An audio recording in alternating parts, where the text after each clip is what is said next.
You know, in the crypto world, we're always hearing about the next big thing, right? Revolutionary tech, maybe even those stories of huge gains. hmm But what if that shiny new tool, the one you're thinking might be really helpful, could actually be, well, a cleverly disguised trap? Yeah, that's exactly what we're digging into today. Today, we're going to pull back the curtain on a hidden danger. hmm We're exploring how a seemingly harmless Telegram bot can really, just like that, empty your entire crypto wallet. Exactly. We're taking a deep dive into a real-life experience. It's a pretty stark warning, actually, about the risks that can exist even within crypto communities you might trust. Okay. Our focus today is on the mechanics, how this specific scam worked. It involved a Telegram bot. Hmm. Looked totally legitimate, but yeah, it turned out to be devastating for the people who used it. And the core of this, the first-hand account we're using, comes from Dr. Puyan Gamari. He's a Swiss economist, a visionary who unfortunately lived through this exact thing. Yeah, his experience is central here. Now, for you, the learner listening in, you're likely navigating this sometimes confusing crypto world, right? Looking to get informed quickly, thoroughly. This deep dive, it's absolutely essential. Think of it as your fast track to understanding a really significant threat out there. Precisely. We've got Dr. Kamari's detailed story, his recollection of what happened, and our goal today is pretty straightforward. Mm-hmm. Break down the methods used in this specific Telegram bot scam, Right. and then pull out the broader lessons, the things that apply to, well, anyone involved in crypto. We want to equip you with the insights, Yeah. help you spot these red flags and hopefully keep your assets safe. Okay, let's get into it then. Telegram. It's really become this like central hub for the crypto community, hasn't Oh, it? absolutely. It's massive. People connecting, sharing info, and tons of crypto tools actually operate right inside Telegram. So what makes it such a magnet for crypto users? And I guess what are the vulnerabilities that come with that? Well, it's interesting. The very things that make Telegram popular also create the risks.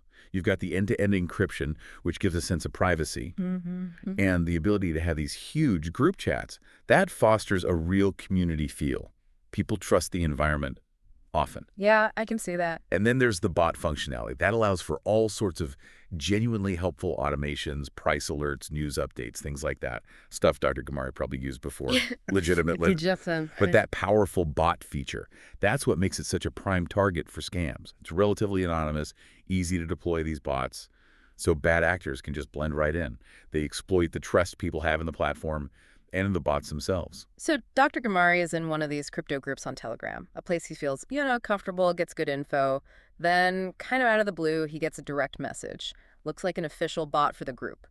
What did that first contact look like? What made it seem trustworthy? Well, according to Dr. Gamari, that initial message was really crafted to build trust immediately.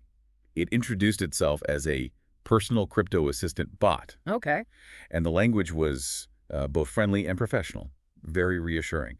It offered help with everyday crypto tasks, tracking your portfolio, doing small transactions, even getting market trend updates. Stuff people actually want. Exactly. And Right. the key thing is, this wasn't just some random spam message. The group he was in apparently used other bots for different things already. Ah, okay. So it fit the pattern. Right. So new assistant bot showing up. It didn't immediately scream scam. It felt more like, oh, another useful tool being added to the community's resources. And it wasn't just a hello. This bot started offering some pretty tempting features, didn't it? Promising to make crypto management way easier. What did it claim it could do, and why was that so appealing, especially to someone active in crypto like Dr. Gamari? Yeah, this is where the hook really gets set. The bot played right into some core desires. It claimed it could automate his trades, track profits effortlessly, Mm-hmm. and even provide those buy-sell signals based on real-time market analysis. The kind of insights everyone's chasing. The dream, basically.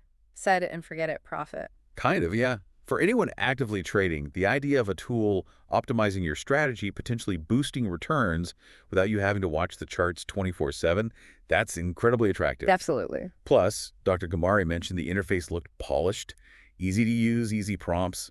It just reinforced that feeling of a legitimate, sophisticated service. It promised efficiency and maybe crucially, that allure of never missing out on a big profitable move. But the real crunch point, the danger zone, was when the bot asked for access to his wallet, right? How did it justify that request? And what ultimately made him decide to give it those critical details, the authorization? Exactly, that's the pivot point. The bot framed this request as, well, necessary. essential to unlock its full power. Makes sense in a twisted way. Right. It explained it needed an authorization key to sync up with Dr. Gamari's crypto wallet.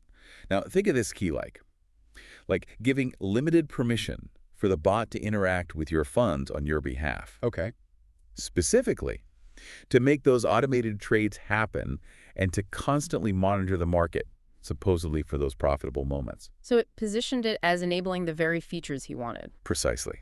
The language it used probably emphasized how seamless it would be, the benefit of never missing that golden opportunity. Hmm. Dr. Gamari recalled the promise was basically about optimizing his earnings effortlessly. And because the bot had already built that credibility-friendly intro, seemed helpful, fit the group context, and because the request logically followed from the promised automation. Yeah. Well, unfortunately, he felt reassured enough. He granted the access. And then it wasn't like an immediate smash and grab, was it? The scam unfolded more slowly. What were the first signs for Dr. Gamari that something wasn't right? Yeah, initially it was subtle. The bot actually did perform some small transactions, things that looked legitimate or at least plausible. Building more trust. Classic. Exactly. It's a common tactic. Yeah. Lulls you into a false sense of security. Makes you think, okay, this is working as expected. Right. The turning point came when Dr. Gamari started noticing the transactions were getting more frequent. And more importantly, larger. Significantly larger. Okay, so not just tiny adjustments. No. Yeah. These weren't the minor portfolio tweaks you might expect from an assistant bot. That's when the alarm bells likely started really ringing for him. And when he tried to figure out what was happening, maybe stop it, what happened when he tried to interact with the bot then? That was another huge red flag. The response he got, or rather the lack of helpful response, instead of getting a clear explanation or, a stop button that worked, Yeah. Dr. Gamari was met with these really generic automated messages. Things like transaction processing, please wait. Or, similarly unhelpful evasive replies. Just brushing him off while the draining continued. Essentially, yes. That evasiveness, combined with seeing more and more unauthorized money leaving his account, confirmed his worst fears. He'd lost control. Oh, that feeling must have been awful. Panic setting in. Absolutely. And the really devastating part is, by the time he fully grasped the scale of the theft, realized it was a scam, and tried to revoke the access he'd granted, it was too late. Wow. His wallet was completely emptied. Gone. That's chilling. And the awful part is, as Dr. Gamari found out later, he wasn't alone in this. No, sadly not. What happened after his wallet was drained? How did the realization dawn that this was part of a bigger scam affecting others? Well, understandably, in the immediate aftermath, he was looking for answers, for support. He reached out within that Telegram group to the wider community there. Makes sense. And it was through those conversations that he pretty quickly discovered other people, several others, had been hit by the exact same bot. So seeing the pattern. Yes. That shared experience was crucial. It confirmed it wasn't just him, wasn't some weird technical glitch. It was a deliberate, orchestrated scam targeting multiple members of that community. And the bot itself, this personal assistant, it was definitely identified as a fake then. What were the clues, looking back, that showed it wasn't legit? Oh, absolutely revealed as a fake. A sophisticated one, though. It was pure impersonation. Often these fake bots will mirror the names, even the logos or visual design of real legitimate crypto bots that the community already knows and maybe trusts. Sneaky. Very. The differences are often subtle, things you might easily miss if you're not looking incredibly closely. Maybe a tiny variation in the bot's username, like an extra letter or a number swapped. Like phishing emails, almost. Exactly like that. Mm-hmm. Or maybe the contact handle was slightly different, or if it linked to an external site, the URL wasn't quite right. Dr. Gamari also noted something important. The scammers had clearly researched the group they were targeting. How so? They understood the group's specific jargon, the tools they commonly use, the general vibe and way people talked. This allowed their fake bot to blend in much more seamlessly, making it feel even more authentic within that specific context. Wow, that's some dedication from the scammers. Yeah, they put work into it to make the deception effective. It's not just random, it's targeted. Oh, okay. So let's really break down the methods here.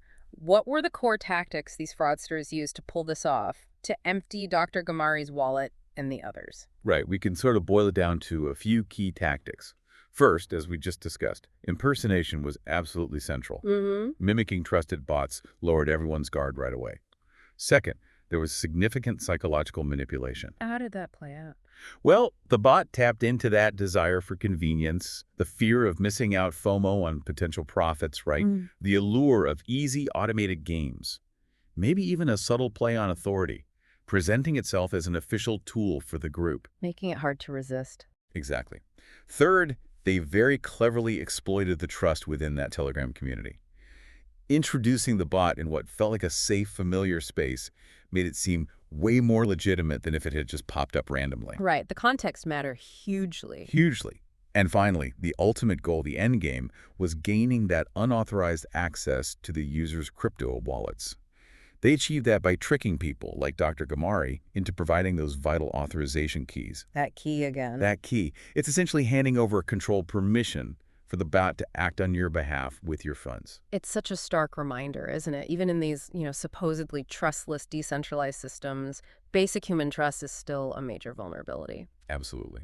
So for you, the learner listening to this, what are the main broad lessons here? What are the biggest takeaways from Dr. Gamari's really unfortunate experience that you should keep front of mind navigating crypto? I think the single most critical takeaway, really, is the absolute need for constant vigilance.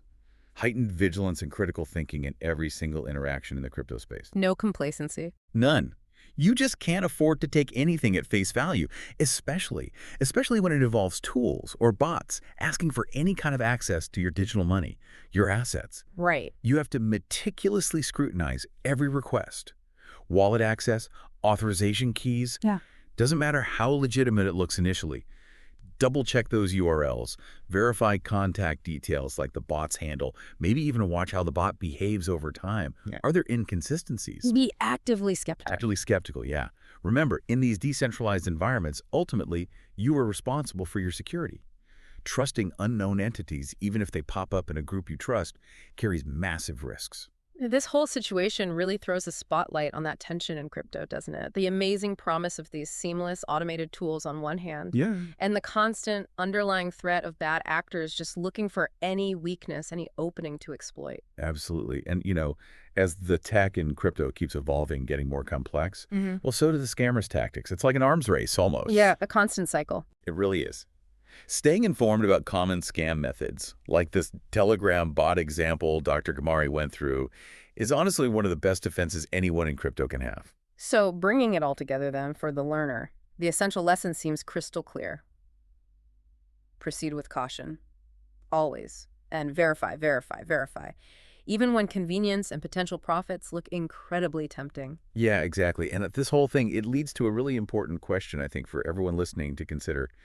In this digital space that's theoretically built on trustless systems, how do we, as individuals, best navigate the risks that come with actually placing our trust in these third-party tools and platforms that seem so helpful?